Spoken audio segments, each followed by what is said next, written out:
Before I start telling you about circles and specifically Edu Circle, I'll introduce myself briefly. I'm an international educator, and right now I'm also attending a master degree into education and coaching and leadership because I want to advocate for social and emotional learning for the whole school as a way to create a more equitable education for all, specifically for multilinguals and children with special needs.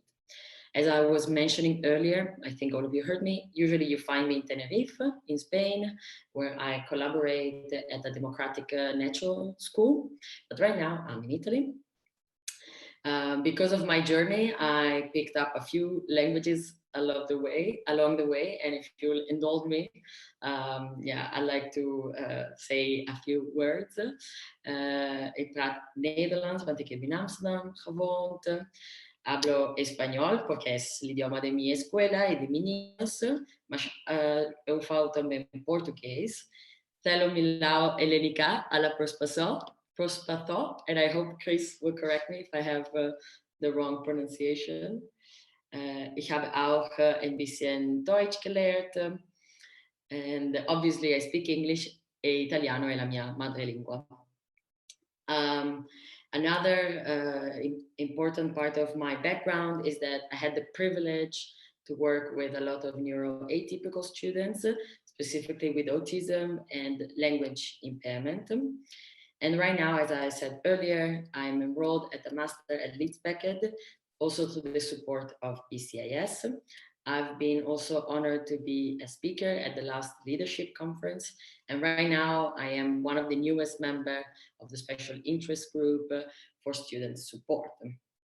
Today, I'm here with you to share Edu Circle, which is a small project I started because of my master, but also before, that specifically I use to support myself, my mental health and my well-being, but I've used also in the classroom with the children. And before we go on, I want to tell you a little bit of the background of Edu Circle. Edu Circle is basically, any circle is a thing as old as time, is a tradition. Since the dawn of time, we've been meeting around the fire when we were like still small communities. And the whole idea of sharing stories allowed this community to bond, develop trust, and also pass down knowledge and valuable information for survival. Throughout the centuries, we might have lost a bit the habit of it, even though it's still alive in us to share stories and to pass down information through this tool. But the closest thing you can find to Edu Circle or Circle is this tradition of restorative justice. At the last leadership conference, there were other colleagues that were talking more in depth between the relationship between modern sharing, community circle, and restorative justice. But in short, what it is a different way to approach crime in this case.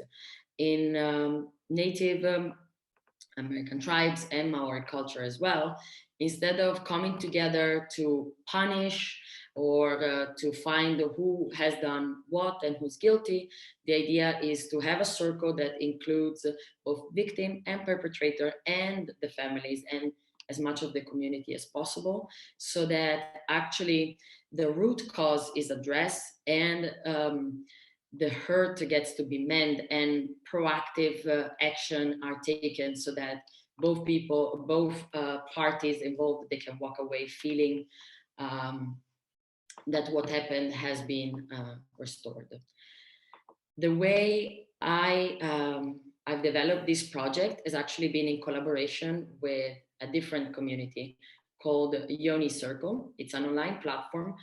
For now, it's only for women, but co-ed is in development, where they've taken this idea of restorative justice, removed the idea of bringing victim and perpetrator, and just really celebrated the concept of sharing story with the specific purpose of releasing, leaving something behind, sort of like letting go of whatever was maybe wronged or was weighing us down, and promote social wellness. That's their mantra. Together with them, I decided to offer this first to my colleagues and then to other educators across my network.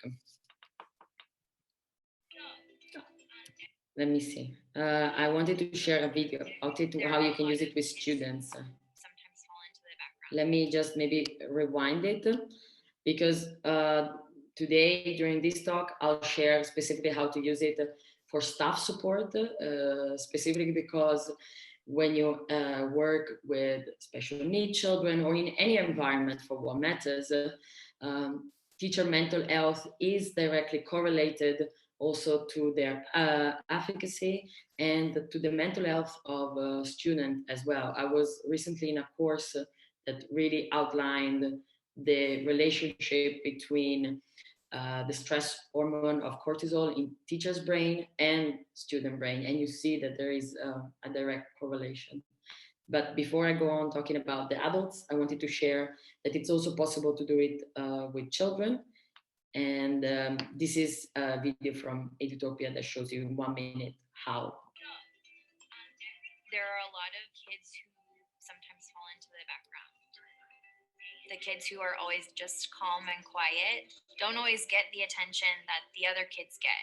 One of the ways that I ensure every student's voice is heard in the classroom every day is by having an opening and closing circle. Meet me in your circle. We have circle agreements that have to do with respecting one another, listening to one another, being open to hearing what everyone has to say. Speak respectfully.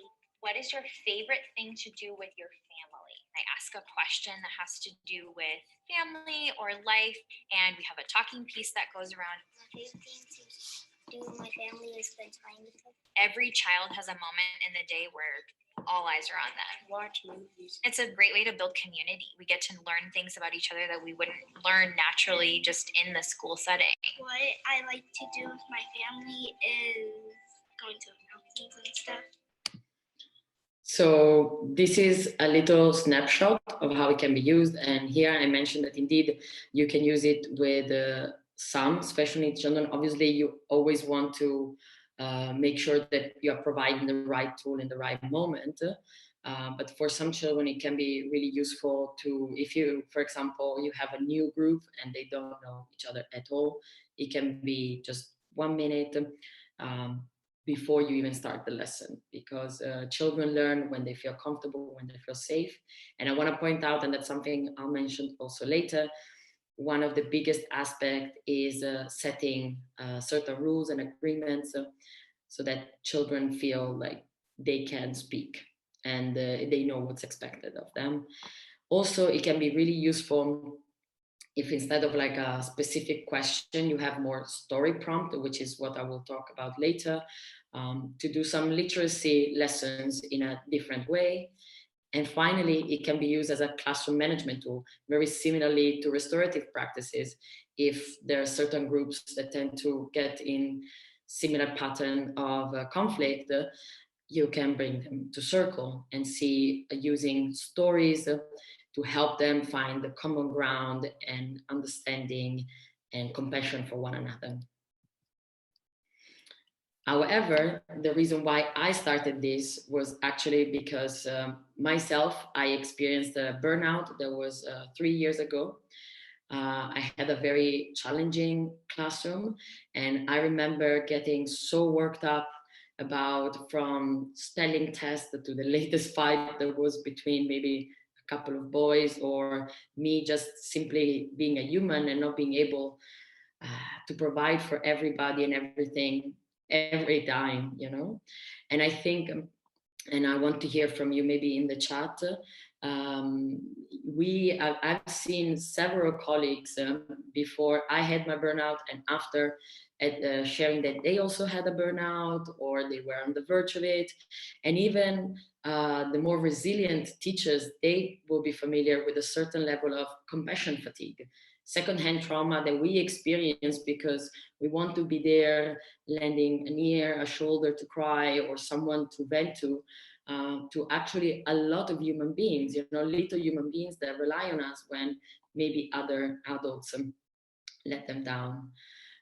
Another reason is because as an international teacher, very often you are a fish out of water, you're moved abroad, and throughout my experience at ECIS conferences, I heard so many directors mentioning the issue of staff turnout, because many people, they just fly abroad, they think they're going to have an amazing adventures, which is true, but on the other side, they might not be well equipped to deal with the loneliness and being detached from their original community.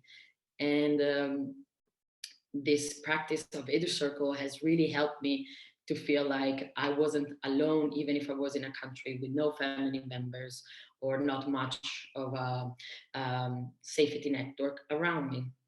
And finally, one of the reasons is that traditionally teaching has been a relatively isolating profession. We have a bit this idea of the teacher, master of the classroom, and then if you come in, you're bothering. And luckily, lately, we have moved to a much more collaborative, especially in international education.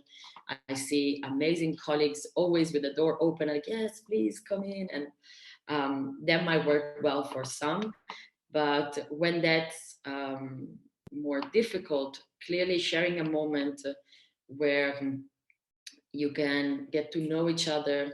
And as I was mentioning before, since the dawn of time, we have been gathering around the fire, and that's what has been allowing us to develop trust. Because if people can be vulnerable with us, then we have a tendency to want to treat them with more respect, because then we can rely on each other. You know, I can be vulnerable, you can be vulnerable, and we can help each other. So especially when it comes to professional development, the reason why I started this project was to allow myself to know I can go and ask for help to that teacher. Here, I'd like to share. We have a ridiculously busy. Here you see it's actually one of the circles that I facilitated. I was going to mention it later, but usually one of the requirements is that it's a safe space. So it's usually private and not recorded. However, for this presentation, I asked some of my my original group to come and meet with me for a very small circle to just give a representation of what it looks like. So I'd like to share this with you. And we have a ridiculously busy schedule for the first time, like back to back to back with zero collaborative planning time. There's no time for yourself, so I just feel a little overwhelmed and didn't even start yet. So we did this circle in August, and that's exactly what I was mentioning in the slide before. Even before starting with school, there is already that somewhat created stress and pressure from all the work that needs to be done. It's a very human thing, but it's definitely a trend that's quite strong in education. Before I go on to the next slide, I feel I already talked too much. So I'd like to maybe ask if any of you have recognized this or had experiences related to the phenomena I was mentioning before. Maybe in the chat, or if you want, you can unmute yourself. And Abby, maybe since I see only my screen, yeah, maybe you can help me if someone would like to share. Yeah. Could you ask the question again? My screen froze just as you asked the question that we're responding to. Yeah. Yeah, no, I'm just saying from the need analysis, from the type of phenomena that I shared, the teacher burnout and compassion fatigue, or the isolation you have when you move abroad as an international teacher, or finally this resistance to collaboration, if you have experienced or observed either in your school or with colleagues, personally, any of these trends.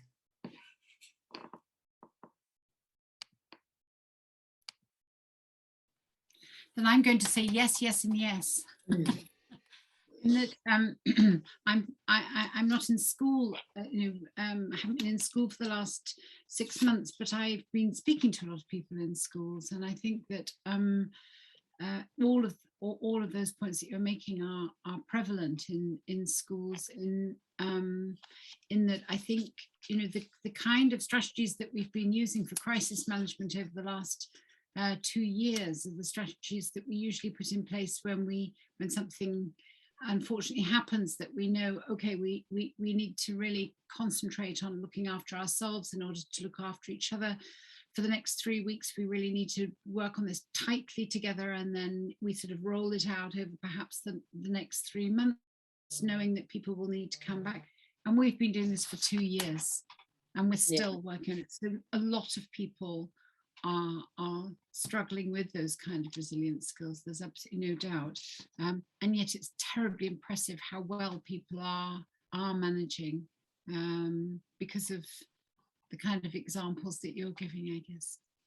Yeah, thank you for sharing, Sarah. So yeah, indeed, I'm glad that you see it's the same also for you. And I know the pandemic has just really enhanced some of the things that were already there before. And that's why I was really motivated to start creating this space, especially for teachers that have to deal with students with even more difficulties. So next, if my... Well, I can Oh, please, Colin. I can add to this a little bit. It's not something I've had personal experiences with, just because I'm still pretty new to education. But I did come across something in my daily calm meditation yesterday that I think is relevant to what we're talking about. It's just a quote: "When you say yes to others, make sure you are not saying no to yourself." Indeed. So you see me snapping. That's also something that I practiced during the Edu Circle, and that I picked from actually Unicircle, because in these days of Zoom meetings like the one we're having now, very often we kind of like shut down the body, and we tend to want to talk over each other, like I just did towards you, Colin. So sorry about that.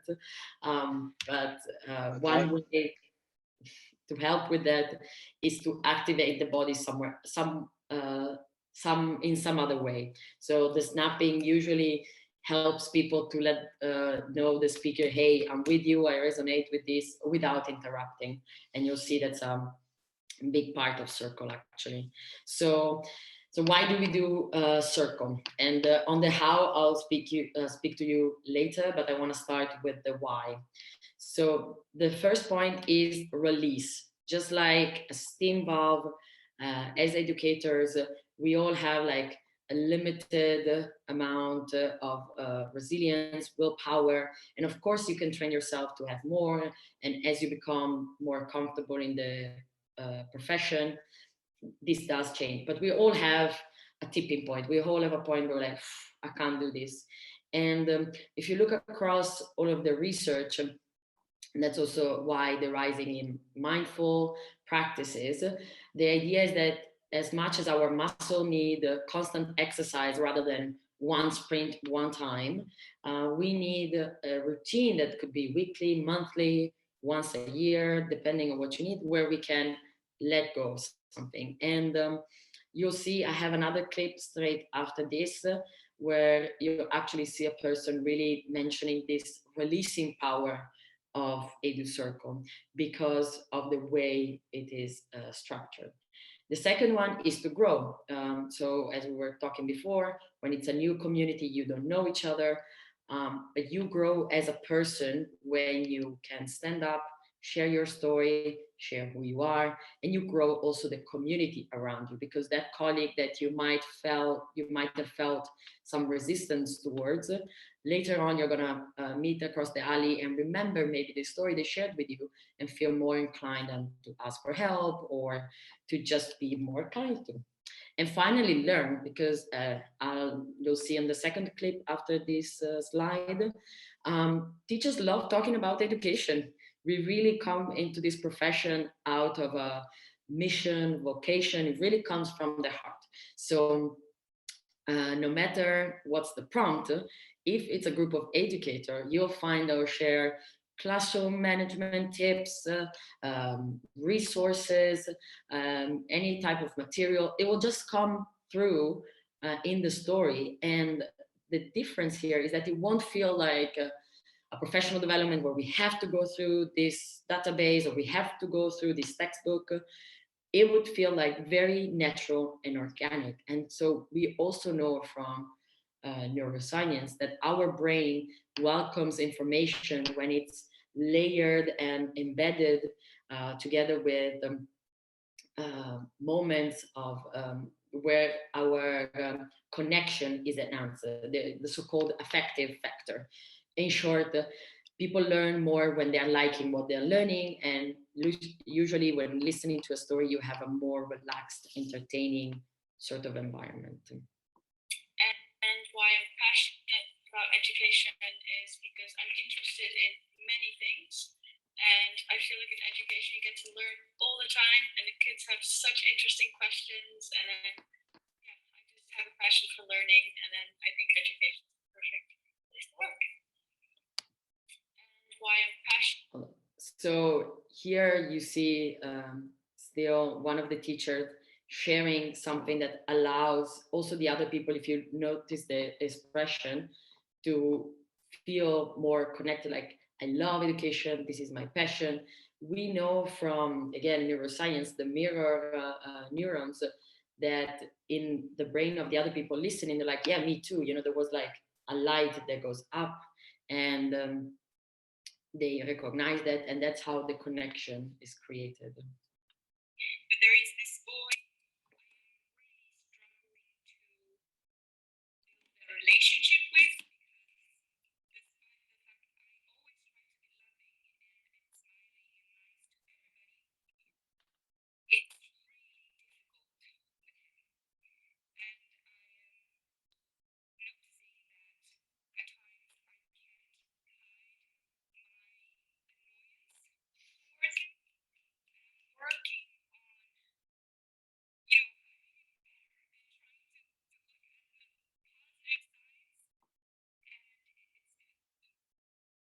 Yeah, so here is again what I was saying about learning and professional development.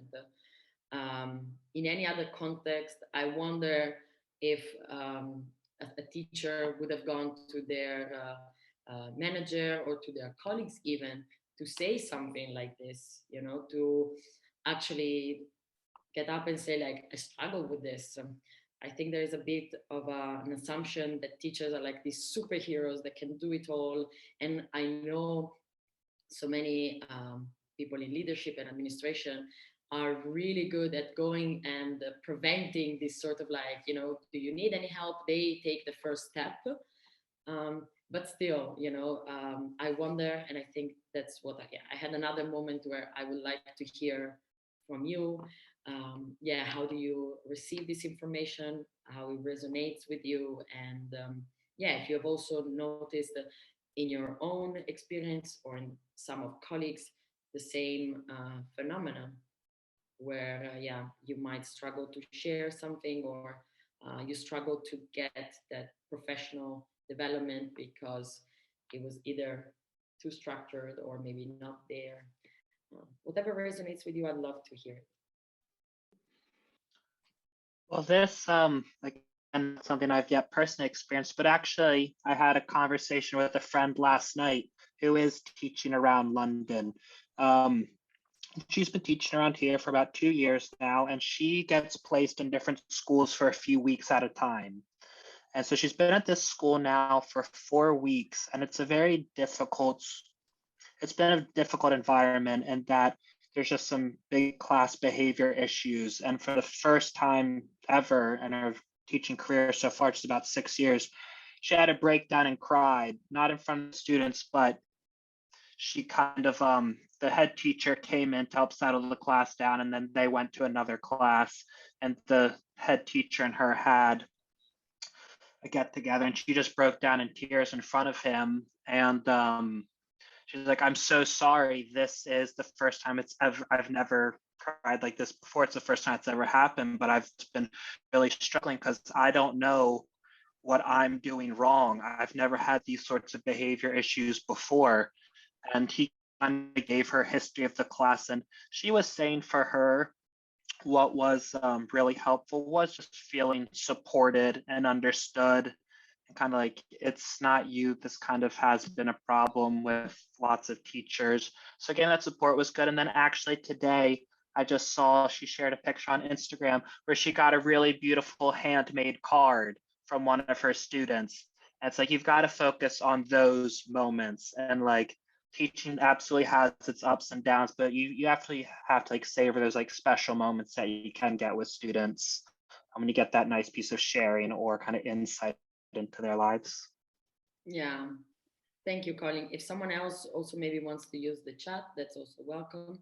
What I also want to mention is the reason why sharing story is so powerful is because when you're invited to share a story that has like a beginning, middle, of an end, we know as teacher how sometimes children don't really get that process of middle, beginning, middle, and end.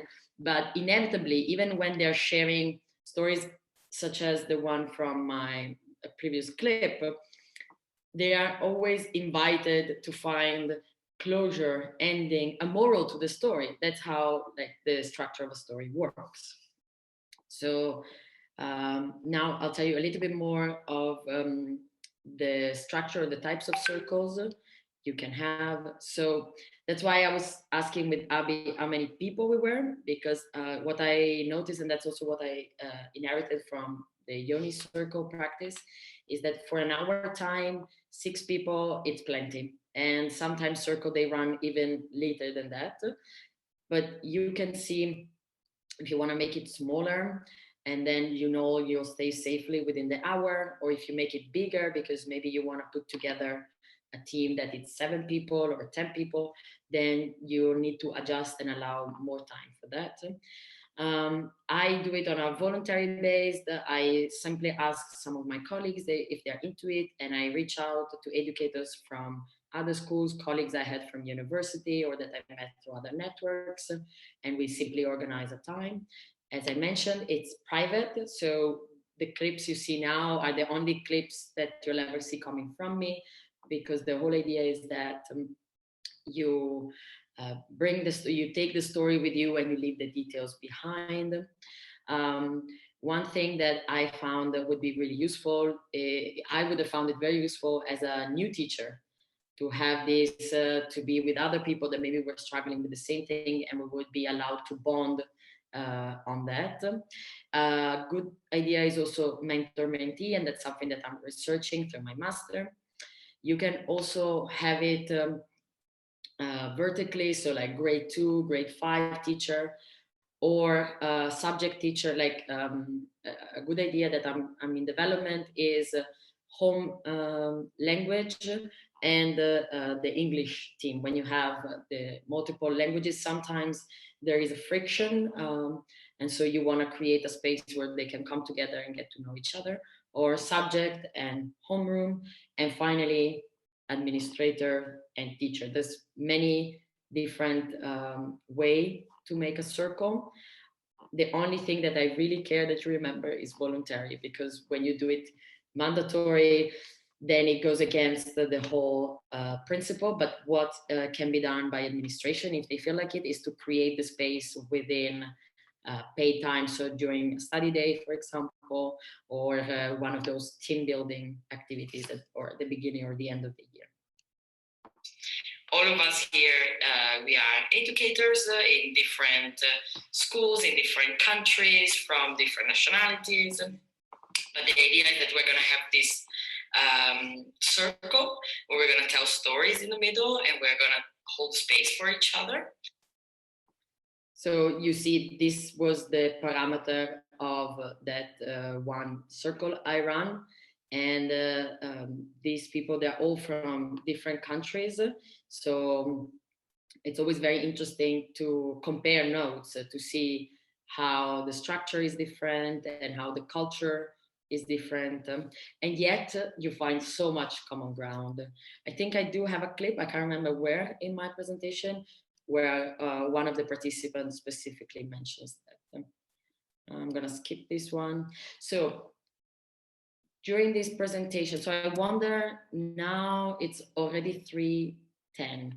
So I don't think it's a good idea to do a circle right now to make it that spontaneous, because we do want to have, I do want to prepare it a little bit better, but I'll talk to Chris and to Abby, maybe to just do an Edu Circle for March or another time.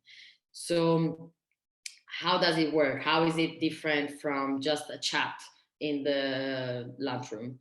So you want to have an opening of the space or a welcome round, a moment where people get to know each other. And most of all, what I was also telling you before with the video from Edutopia, sharing some rules and agreements, making the space safe. Literally, it's like building a fence. It's like, these are the parameters we work in. Within this space, that's how we're safe. That's both physical, the circle, but when you do it online, it's the rules, it's the agreement that make it. And everybody's allowed to have their own. I'll be sharing later on the ones that did work for mine and Yoni circle.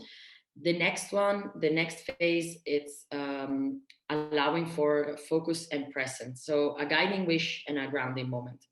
A guiding wish is basically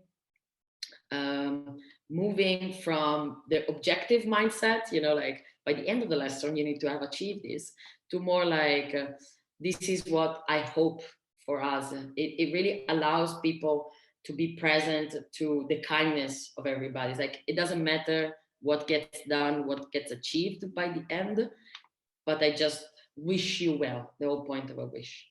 The next one is a grounding moment. And I know different schools have different practices around this. So it could be a moment of silence, a quick breathing meditation, or anything that would work for your context. But the idea is, again, I'll mention it in this moment of social distancing and Zoom calls, to make sure that we are no longer in our brain, no longer human doings, but human beings, being attached to a body, being attached to our sensation, being aware if we need to pee, if we need to stand up, if we need to move. The next one is the storytelling round. This is at the end of your grounding moment. I usually use a breathing exercise or moment of silence, so that people can scan their body. But that's the best state to receive the prompt. In this moment, I share what is a creative prompt that allows people to find each their own individual story, but at the same time, there is a common thread.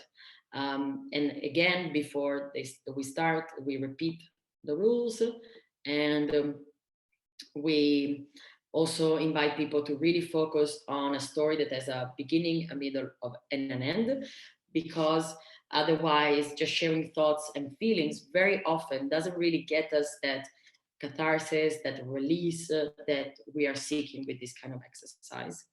And finally, my favorite part, the bring home round, is what brings the results and the breakthrough at the end of the story sharing. This is when you can share maybe a quote or something, a pattern that you've seen across the different stories.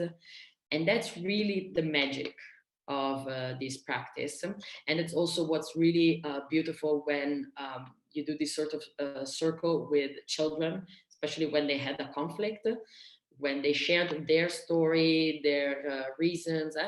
and you're like, can you see the other person's point of view? This is really like developing their listening skill, their compassion. So this is where the magic lies, in having this reflection.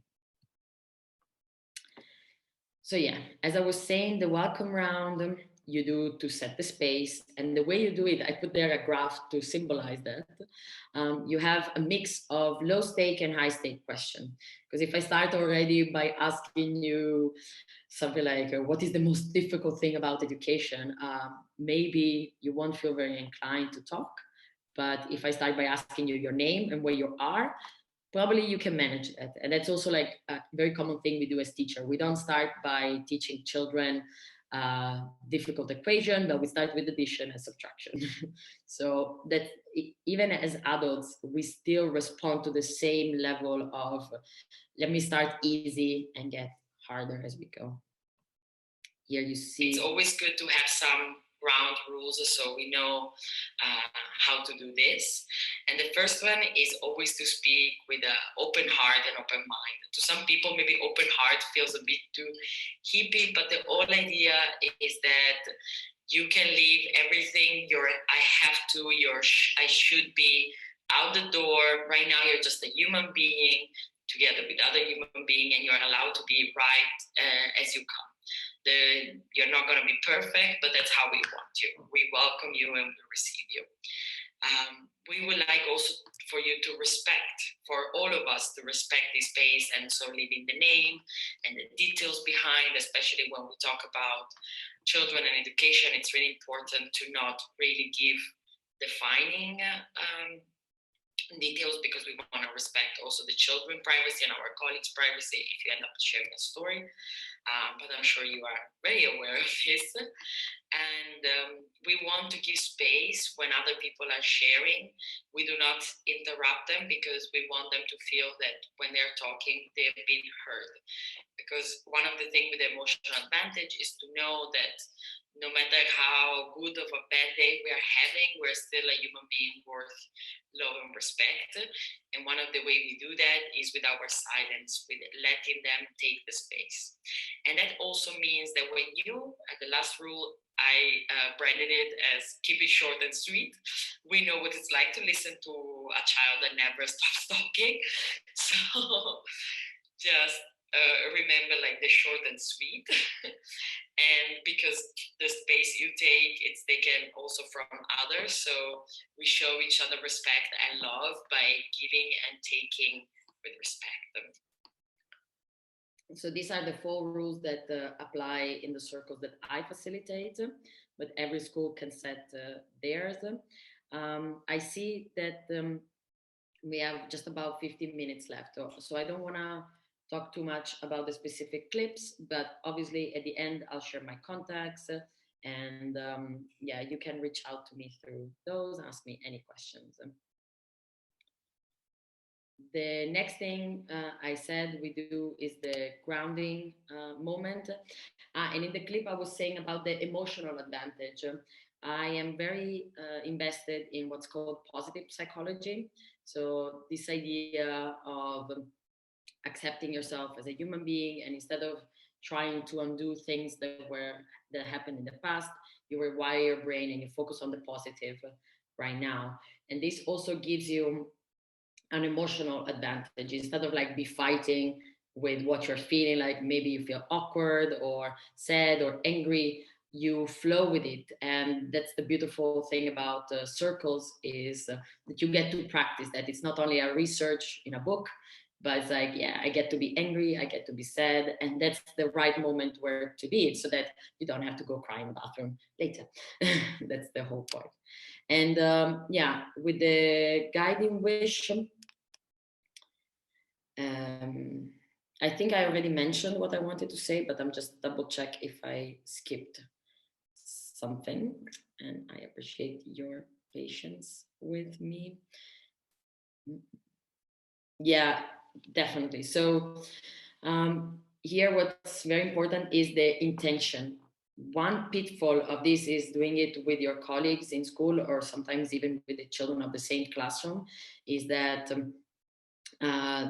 it might not feel very safe. But if we share a guiding wish or an intention, that's what we're gonna grow. So if I say the intention is for us to feel more connected, then our brain inevitably is gonna put the seed for that. And even though maybe sharing the same story without the intention setting, without the rules, could have been used against the person sharing the experience, this moment of saying, hey, this is why we're doing this, this is the intention of it, regardless of the outcome, we don't really attach to the objective. We don't necessarily ask children by the end of the circle or colleagues to have opened their art completely and to have let us in into their personal life. But we do decide every circle, this is kind of like what we want to focus on. And the grounding moment, I think I already said pretty much everything that I wanted to say, but obviously we know there's so much research on mindfulness and breathing. And also I wanted to mention visualization. Sometimes that's a really good way to do a grounding wish.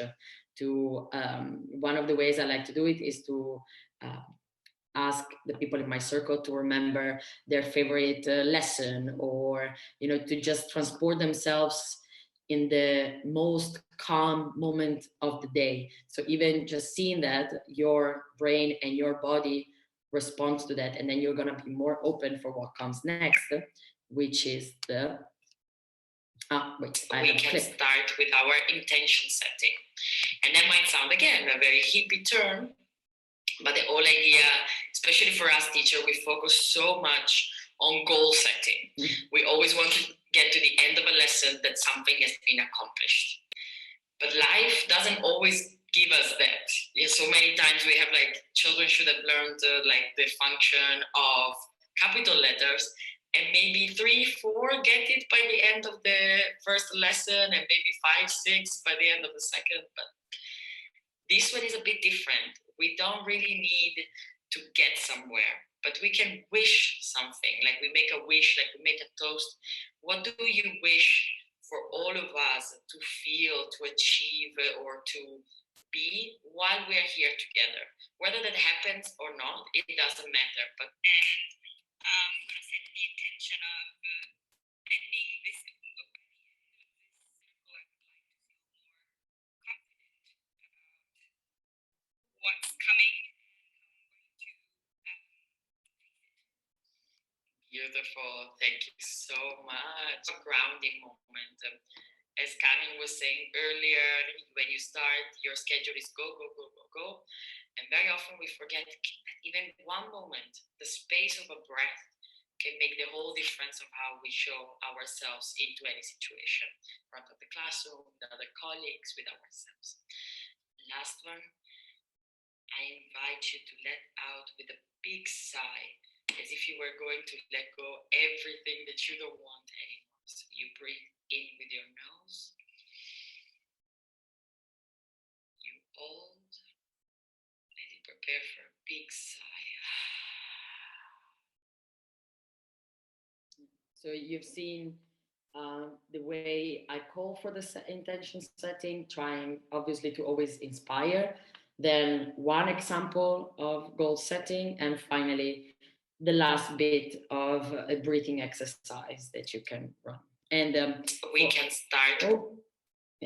For the grounding moment, one thing I like to do is to allow people to turn their camera off and their mic off, and then even for myself, not feeling like I'm seen like right now, and just be with themselves for a moment. If you're doing this live, you can invite people to close their eyes, for example.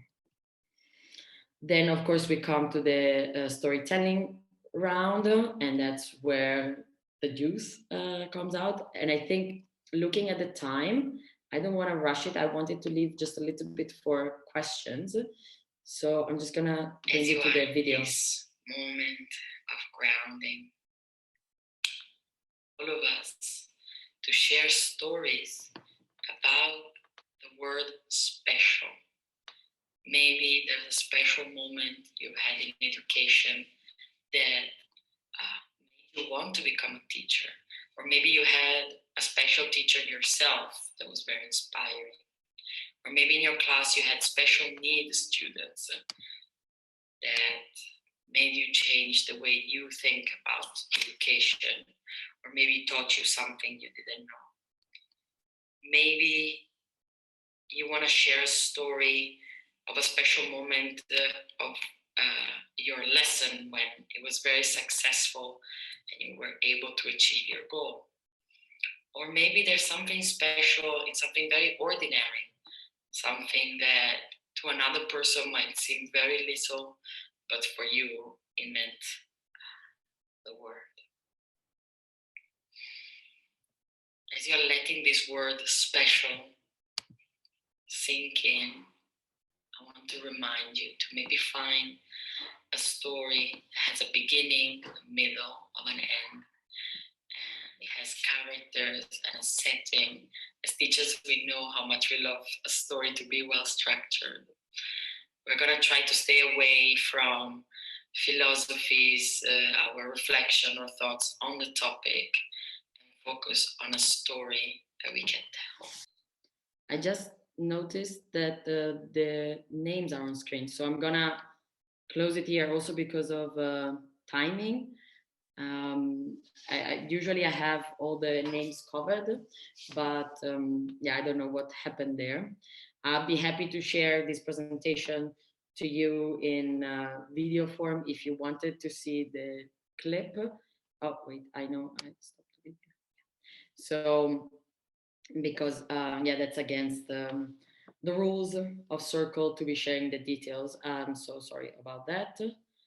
But you see in the first part where I shared how you set a prompt, and again, people are not on screen, so they have a moment for themselves, and I repeat the rules because we are humans and we forget. So yeah, I want to share lastly the bring home round, and where you what we want to do is to think back at our guiding wish to find confidence, look back at the stories that everybody told, and see what are we going to bring home with ourselves. Have we found a new sense of confidence? Have we seen a new sense of confidence in other people? Or maybe unrelated to the wish, there's something in someone else's story that we're going to bring home. It's going to be our little treasure, and next time maybe something is going to happen in the classroom that's very happy, or not so happy, or angry, or scared. We're going to have this little treasure that we go home from this circle. We refrain from advice because we haven't, like, nobody asked for it. A lot of times teachers really like to jump in and be the savior of the situation. But by not doing that, by not jumping into giving advice, we give other people ownership and responsibility of their story, of their experience. And if any of you want to connect afterwards and you want to exchange advice or any sort of material that could be helpful because something came up, we can exchange emails before leaving. Full of educators and knowing that we all can relate to each other's stories in some way is such a special experience. So thank you, Melany, for creating this space. Things that sometimes it is hard and sometimes, you know, like it's a strong and brave thing to do to ask for help. Just for reminding us that we don't always have to have all the answers. I think that's an important reminder that I needed. What I'm taking home from your story is, you know, it's your lessons don't always have to be super, you know, like technology and then video and like all these, you know, super amazing resources. The most wonderful lessons can be the most simple lessons where like our bodies are the resource. All educators being together, this is my first time, and I realized, for example, when Melany, when you mentioned, we all know when you have to listen to this kid that goes on, and normally when you say things like that, people just look at you like, yeah, I don't know. And now we all know, like, yes, I know. Yeah, this is the first time I'm really realizing how much we have in common as educators. Like all over the world, there's so many things, so many similarities and struggles and fun things that we share. And yeah, I think it's really special what you do, Melanie. The boy, and it's a really good reminder of realizing there's always a person underneath all of the behavior, and there's some kids that I can think I thought about that came to mind, and it's really important to think about that, and also the story about the excitement in the lesson, and reminded me that I did have a lot of lessons that I felt really fun and energized after, because I had so much fun with the kids. And I think feeling is overwhelmed already while it didn't even start, which is a lot in my mind, obviously. These reminders are just everything I need to feel like, okay, I can do this. I'm going to look for the fun moments, and look, I'm working with real people, real kids. So yes, I feel better. Much that none of us is really alone, which sounds silly to say because we cooperate with other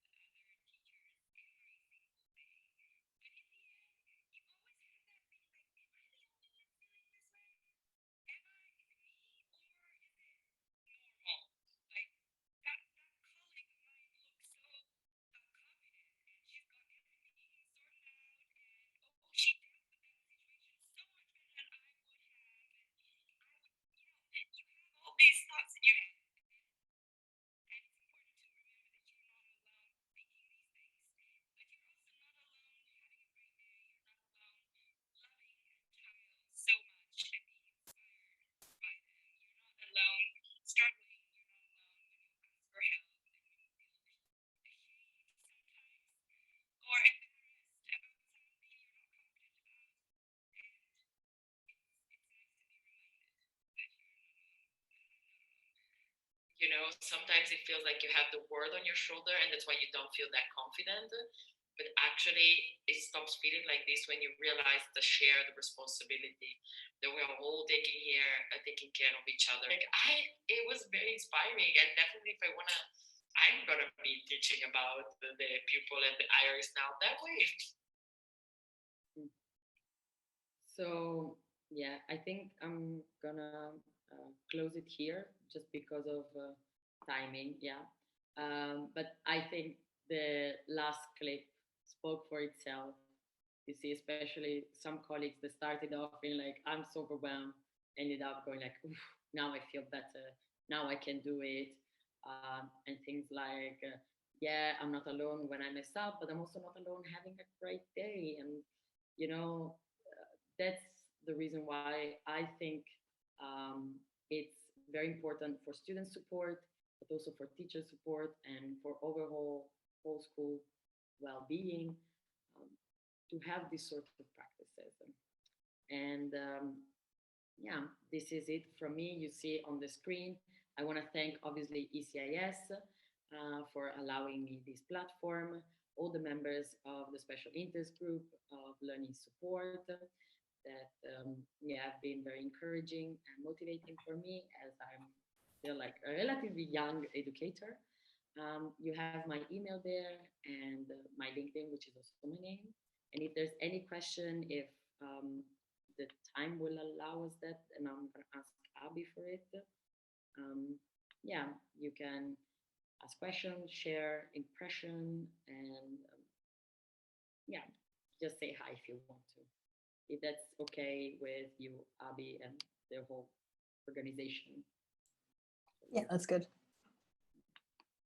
If someone has to go, feel free. Obviously, don't worry. Melany, I'm going to have to go because I'm into my next meeting, but I'm going to just say thank you so very, very much for an extraordinarily well explained presentation. It was really helpful to get the kind of the big picture. I wrote something in the chat, and I'm sure that my colleagues who attended as well feel very much the same way, and that the recording will hopefully be helpful to people who weren't able to make it today.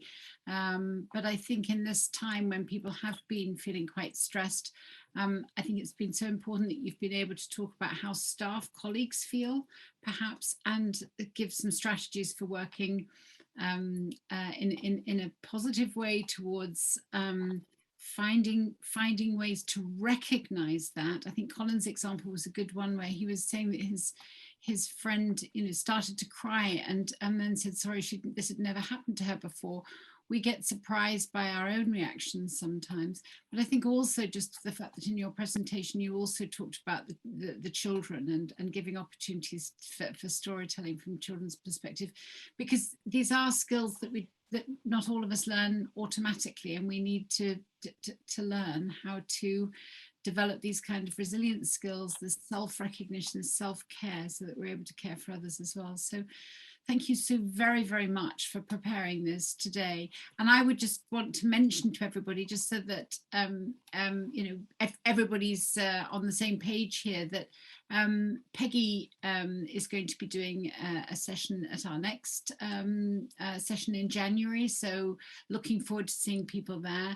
And just to remind people, of course, it seems like a long time off, but that we're all heavily into preparations for the wonderful conference that will be in November next year in Athens for the Student Learning Support group, SIG and conference. So mark your calendars for that. I think it's the 11th, something like the 11th and 12th of November, but check it out on the website and take a look at the events that are coming up and the courses that we're offering at ECIS. Melany, it takes a lot of time to put something like this together. Thank you so very, very much. It was really well done. I'm wishing everybody happy holidays and time for calm and storytelling and rebuilding over the break. Thank you. I'm going to have to go now. So ciao for now. Ciao. Bye-bye.